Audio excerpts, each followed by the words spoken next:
Cyber অপরাধের ক্রমবর্ধমান ঘটনায় উদ্বেগ বাড়ছে সাধারণ মানুষের মধ্যে। এই পরিস্থিতিতে পুলিশ ও বিভিন্ন তদন্তকারী সংস্থা লাগাতার মানুষকে সচেতন করার উদ্যোগ নিচ্ছে। এই ধারাবাহিকতায় ন্যাশনাল ক্রাইম ইন্টেলিজেন্স এজেন্সি পশ্চিমবঙ্গের state director Gurpreet Singh Panesar cyber প্রতারণা নিয়ে আমাদের সঙ্গে একটি বিশেষ সাক্ষাৎকারের কথা বলেন। গুরপ্রীত সিং পনেসর জানান, বর্তমান সময়ে অনলাইন প্রতারণার পদ্ধতি দ্রুত পরিবর্তিত হচ্ছে। ভুয়ো কল, সন্দেহজনক লিঙ্ক, ওটিপি প্রতারণা এবং সোশ্যাল মিডিয়ার মাধ্যমে সাইবার অপরাধীরা খুব সহজেই সাধারণ মানুষকে তাদের জালে ফাঁসিয়ে দিচ্ছে। তিনি আরো বলেন, সামান্য অসাবধানতায় বড় আর্থিক ক্ষতির কারণ হয়ে দাঁড়াতে পারে। তাই অচেনা নম্বর থেকে আসা কল বা বার্তায় কখনোই ব্যক্তিগত তথ্য, ব্যাংক ডিটেলস বা ওটিপি শেয়ার না করার জন্য মানুষকে সতর্ক থাকতে হবে। সাইবার ফ্রডের এই বাড়তে থাকা ঝুঁকি নিয়েই গুরপ্রীত সিং পনেসর ঠিক কি বললেন, বিস্তারিত শোনাবো আপনাদের। अभी हम लोग खड़े हैं कोलकाता में और आप देख सकते हैं हमारे साथ में जुड़े हुए हैं गुरप्रीत सिंह पनेसर। ये लगातार जिस प्रकार से लोग क्राइम पर अवेयरनेस करवा रहे हैं, लोग लगातार जिस तरह क्राइम के मामले में फंसते जा रहे हैं और उसको जागरूक करने के लिए गुरप्रीत सिंह हमारे साथ में जुड़े हुए हैं। आइए हम लोग उन्हीं से बात करते हैं कि क्या कहते हैं Gurpreet Singh. Sir, cyber crime को रोकने के लिए आपकी जो संस्था है, ऑर्गेनाइजेशन है, वो किस प्रकार का काम यहाँ करने जा रही है और कैसे आप लोग रोकने के लिए सोच रहे हैं? सबसे पहले तो मेरा नाम गुरप्रीत सिंह पनेसर है। मैं वेस्ट बंगाल स्टेट डायरेक्टर हूँ एनसीआई का, और LCI coordinator and secretary of youth wings हूँ Lions club of Kolkata magnets का, और हेलो कोलकाता इवनिंग न्यूज़पेपर का मैं स्पेशल कॉरेस्पॉन्डेंट। तो हमारी संस्था जो है एनसीआई है, नेशनल क्राइम इंटेलिजेंस एजेंसी, वो अभी बहुत सारे फैक्ट्स देख रही है। बहुत सारा मतलब क्राइम हो रहा है, मैंने बहुत सारा हमारे पास रिपोर्टें आ रही हैं, ठीक है। तो हम लोग ये जो क्राइम को रोकथाम करने के लिए हम लोग कॉलेजेस में, स्कूल्स में या पब्लिक प्लेस में हम लोग उस चीज़ को प्रचार करना चाहते हैं, जिससे वो क्राइम रेट कम जाए। अभी एनसीआरबी के आंकड़े के हिसाब से आंकड़ा बहुत ज़्यादा है जो साइबर में आता है, जिसको हम लोग बोलते हैं national crime record bureau, NCRB, ठीक है। और अब नया जो चलन में चल रहा है वो है, सबसे पहले जो आता है, जो मैंने बताया है, डिजिटल अरेस्ट। तो डिजिटल अरेस्ट में होता ये है, आपका नंबर, मोबाइल नंबर या आपका आधार नंबर, कोई अननोन बंदा कॉल करता है, वो आपको बोलता है, देखिए आपका मोबाइल नंबर या आपका आधार नंबर इस गतिविधि से लिप्त पाया गया है, ठीक है, तो आपको अरेस्ट वारंट आपका नाम पे इशू होगा।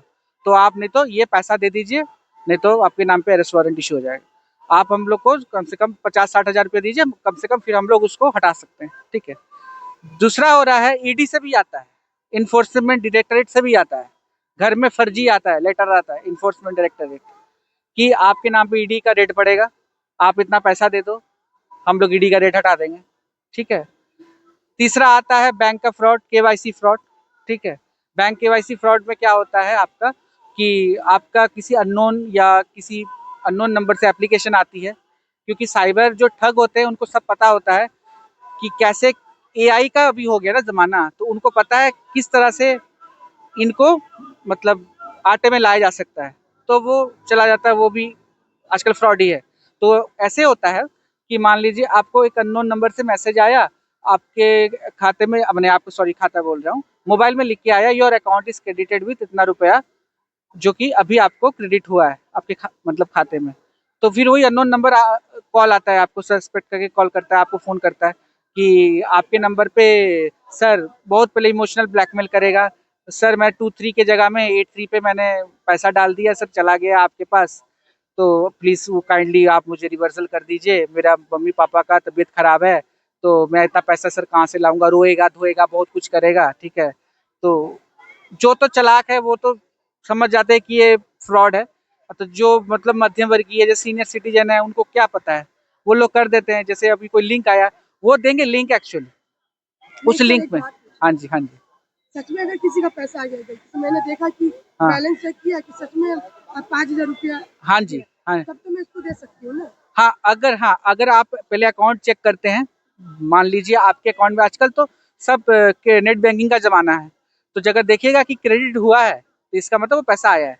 अगर वो क्रेडिट नहीं हुआ है तो वो फ्रॉड है, उसमें कोई पैसा नहीं आया है, वो एक फ्रॉडलेंट एक्टिविटी हुआ है फ़ोन के साथ, जिसकी वजह से मेरे पास पैसा भेजने से कोई फ्रॉड नहीं। नहीं, ठीक है। कि वो कितने लोग बोलते हैं हाँ हाँ कि अगर आप किसी को गूगल पे फोन पे करते हो हाँ तो उससे भी लोग हैक करते हैं वगैरह वगैरह बहुत सारा। हाँ, गूगल पे पे एक और चीज मैं बता दे रहा हूँ, वो है रिमोट असिस्टेंस।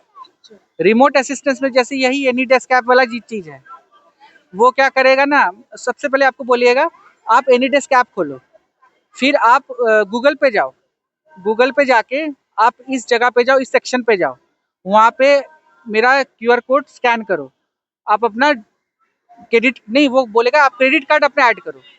तो कोई दिमाग में, किसी के भी दिमाग में चलेगा कि अगर मेरा डेबिट कार्ड ऐड है तो फिर मेरा क्रेडिट कार्ड ऐड कराने क्यों बोल रहा है, मैं क्रेडिट ऐड क्यों करूंगा, मेरा तो ऑलरेडी डेबिट कार्ड है, मैं चल रहा है मेरा काम, मैं क्रेडिट कार्ड क्यों ऐड करूँ। तो वो क्या करेगा, डेबिट कार्ड से वो मतलब पैसा निकालने का बहुत कोशिश करेगा, लेकिन वो संभल जाता है क्योंकि वो चालाक है। और जो लोग नहीं संभलते हैं वो लोग क्या करते हैं, वो भी ऐड करते हैं क्रेडिट कार्ड को, बैलेंस जाता है उनके खाते में, इनका जब बैलेंस चला जाता है तो क्या होता है, उल्टा इन्हीं को मैसेज आ जाता है your account is debited with इतना। मतलब वो षड्यंत्र के शिकार बन चुके हैं। अच्छा, स्कैनर करने के बाद भी हाँ। वो क्या एक बार किसी ने स्कैनर कर दिया तो उसका बार बार रुपया कटता रहता है, ऐसा भी होता है क्या? नहीं, स्कैनर का कैसे पैसा कटता नहीं है, वो क्या करते हैं ना आजकल, अभी और एक था जो अभी देखिएगा दुकानों में, बहुत सारी दुकानों में ना वो एक स्पीकर लगा के रखते हैं कि आपके खाते में ये पैसा क्रेडिट हुआ है। वो क्यों लगा के रखते हैं, क्योंकि ये बीच में बहुत इसका चलन था, लोग जाते थे मार्केट में कुछ सामान खरीदने तो सामने स्कैनर पड़ा रहता था, तो ये क्या करते थे, वो स्कैनर को हटा देते थे उधर, वो स्कैनर को हटा के वो अपना स्कैनर जोड़ देते थे। जा तो इनके बैंक में रहा है, पर at a time one time ही जाएगा ना, वो तो जितने कस्टमर उसके पास आएंगे तो वो जितना भी पैसा है तो उसी को स्कैनर में जाएगा, ठीक है, उसी स्कैनर में जा रहा है। तो इस तरह से वो क्यूआर स्कैनर फ्रॉड होता है, केवाईसी अगर फ्रॉड। कोई फ्रॉड में फंसी गया है हाँ गलती से, हाँ, सबसे पहले उसको क्या करना चाहिए? उसको 1930 में कॉल करना चाहिए, कॉल करके www.cybercrime.gov.in पर उनको कंप्लेन एक रजिस्टर करना चाहिए। हाँ जी। और इसके बाद फिर थाने में मामला नहीं, एक बार आपने अगर कंप्लेन फाइल कर दी, वो थाने के पास ऑटोमेटिक चली जाएगी। या मान लीजिए कोई सीनियर सिटीजन है, वो नहीं कुछ कर पा रहा है, मोबाइल से उसको नहीं कर पा रहा है, तब उसको किसी की हेल्प लेनी पड़ेगी, किसी साइबर पुलिस स्टेशन पे जाके उस जहाँ पे वो मतलब वो इंसिडेंट घटा है, वो इंसिडेंट के बारे में उनको बताना पड़ेगा कि ये इंसिडेंट यहाँ पे घटा है, सर मेरे साथ फ्रॉड हो चुका है, तो प्लीज। अगर किसी को आइडिया नहीं है तो क्या वो थाने में जा सकते हैं? बहुत लोगों को आइडिया नहीं है ना कि हाँ किस वेबसाइट पे जाना है या कॉल। हाँ, वो थाने पे जा सकता है, पुलिस स्टेशन नहीं जा पुलिस स्टेशन जा सकता है। और एक चीज था वो मैं आपको बताना चाहता हूँ, मैं सबको मैं क्लियर कर देना, अभी एक नया ऐप है, बहुत दिन से निकला, क्या पता लोगों को मालूम है कि नहीं, CP gram, centralised public grievance redressal and monitoring system. उसमें क्या होता है, वो नेशनल और दिल्ली सेंट्रल से ही वो निकला है, होम मिनिस्टर का एड्रेस भी उसमें दिया हुआ है, सब कुछ उसी में, प्राइम मिनिस्टर तक का भी उसमें आख्या लगाई हुई है। तो आप वहाँ पे भी जाके मिनिस्ट्री ऑफ होम अफेयर्स में कंप्लेंट डाल सकते हैं, सीपी ग्राम्स में। हमने में खुल करके, तो इसको लेकर के आपके साथ कभी ऐसा कुछ फ्रॉड हुआ है क्या? ऐसा है कि फ्रॉड तो जितने बड़े बड़े कंपनियां हैं, मेरा बजाज फाइनेंस के साथ इतना अच्छा टाई अप था कि बजाज फाइनेंस से हम बहुत सा अपना इलेक्ट्रॉनिक्स गुड्स, फ्रिज, टीवी बहुत सारा लिए। मेरे अकाउंट से टाइम टू टाइम पैसा भी चला जाता था, कहीं कोई प्रॉब्लम नहीं था। 2020 के टाइम में 2020 में बजाज फाइनेंस से एक फोन आया कि सर हम आपको 5,000 रुपया वॉलेट पे देना चाहते हैं। बोले भाई क्यों आप 5,000 देना चाहते हैं? बोले नहीं सर, आपका हम लोग बैकग्राउंड देखें, आपका बहुत अच्छा ट्रांजैक्शन है, तो हम लोग 5,000 आपको देना चाहते हैं वॉलेट पे। दे दीजिए। तो वो लोग मेरे को 5,000 रुपया ट्रांसफर किए वॉलेट पे ट्रांसफर करने के 20 सेकंड बाद, ओनली 20 सेकंड बाद वापस 4,999 रुपया निकाल लिए। और उसके बाद हम उतना ध्यान नहीं दिया, हम अपने काम में बिजी थे। देख रहे मेरे अकाउंट से, मेरा अकाउंट देना बैंक में था, मेरे अकाउंट से हर महीना 1,777 रुपया करके 3 महीना कटने लगा। 3 महीना कट गया। तो जब हमको पता चला कि मेरे अकाउंट से पैसा कट रहा है, तो हम खोज किए तो देख रहे बजाज फाइनेंस वाला मेरे अकाउंट से पैसा काट रहा है। तो अगले को फोन किए कि भाई ये क्या मतलब, आप लोग मेरे को पैसा दिए नहीं, किस अकाउंट में मेरे को पैसा दिए। तो जब हम पूरा डिटेल्स चेक किए तो वो लोग मेरे अकाउंट वॉलेट पे मेरे को 5,000 रुपया दिए और विद इन 20 सेकेंड 4,999 रुपया निकाल लिए और 3 महीना ऑलरेडी मेरे अकाउंट से पैसा भी काट लिए 1777 करके।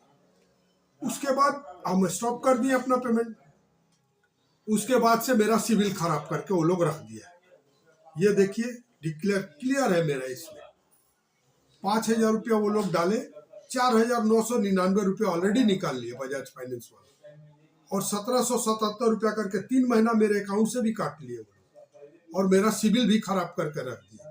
क्या बताया जाए बताइए, इतना बड़ा कंपनी है बजाज फाइनेंस।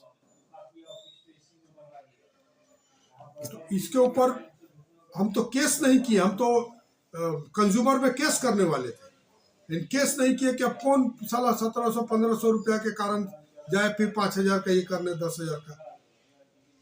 तो ऐसा मेरे ही साथ नहीं, पर्टिकुलर हमारे जैसा निरीह आदमी, सादा सीधा साधारण आदमी के संग बहुत दुर्घटना घटा रहे हैं लोग। इसके ऊपर सरकार को कड़ा ध्यान देना चाहिए। सरकार को ध्यान देकर के ये लोग को साइबर क्राइम के तहत ये लोग को अरेस्ट करके जेल देना चाहिए। लोग बड़ी बड़ी कंपनियां लोग को बंद करना चाहिए। या तो हो सकता है कंपनी का नाम लेके कोई ठग रहा हो तो कंपनी को भी तो अलर्ट होना चाहिए कि भाई मेरा गुडविल खराब हो रहा है। मेरा कहना यही है कि भाई इसके ऊपर कुछ हो ताकि मेरा गया किसी और कोई गरीब भाई का न जाए।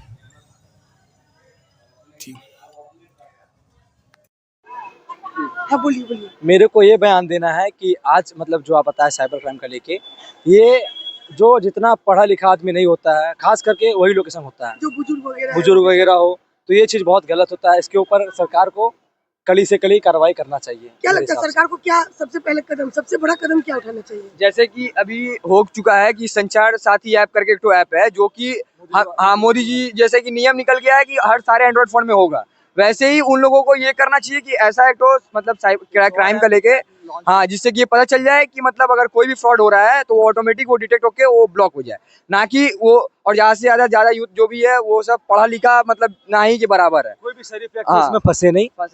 मेरा ये कहना है, जो 2 पैसा नॉर्मल अपना कमाता है मेहनत करके, वो आदमी लोग नहीं फंसे ये सब चीज़ों में। और इन सब चीज़ों में अगर किसी को मैनेज करना तो हम चाहते हैं, हम लोग सभी को चाहते हैं कि इसके पीछे गवर्नमेंट काम करे, ना कि हम लोग काम करें। मेरा नाम हर्षित जायसवाल। Thank you.